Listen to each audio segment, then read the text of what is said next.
sitting with news from government that the two former Guantanamo Bay detainees had been granted refugee status.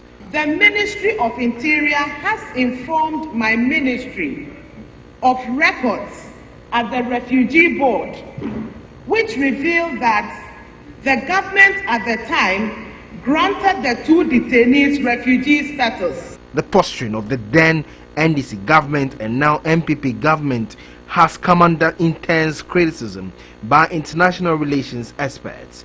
When they were brought into the country, the Americans stated the role they were playing. We are going to help with the remuneration of the expense of the residency and food, etc., for the first period of time. But the U.S. government has been taken aback with the latest information. I did not know until this week that they had been granted refugee status. That came as much of a surprise to me as it came to all of you. The two former Guantanamo Bay detainees, Mahmoud Umar Mohammed bin Atef and Khalid Muhammad Salih al-Dubi, have been in Ghana over the last 2 years. And my colleague Abu Isamoni spoke with the Deputy Minister for Foreign Affairs and Regional Integration, Charles Oredu, on News 360. He first asked him his views on the comments by the U.S. ambassador. I'm not surprised at all. Why not? The reason being that almost everybody in Ghana, including the Supreme Court, the current government, including Parliament, everybody was sidelined. Nobody knew about this current status. So even if the current government, if the Supreme Court, if the legislature, have been sidelined, how on earth will the American embassy here get to know about this? But that's why we've always said that this decision to confer this refugee status on the ex-detainees, have made the whole thing a little bit cumbersome.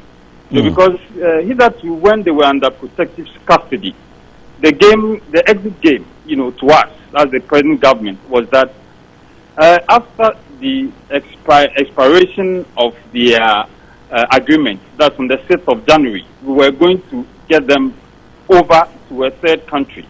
Because the overwhelming Ghanaian populace, and also going in tandem with what we've stood by when we were in opposition, was that we wouldn't want these detainees to stay one day beyond the expiration of the agreement in Ghana. We are still, in consultation with this third country and assuring Ghanaians that we are very, very optimistic that, this negotiation that we are having with this third country will come to fruition, for the exit of these detainees. Like my minister said, these detainees, the refugee status that has been conferred on them, they would have the right to work.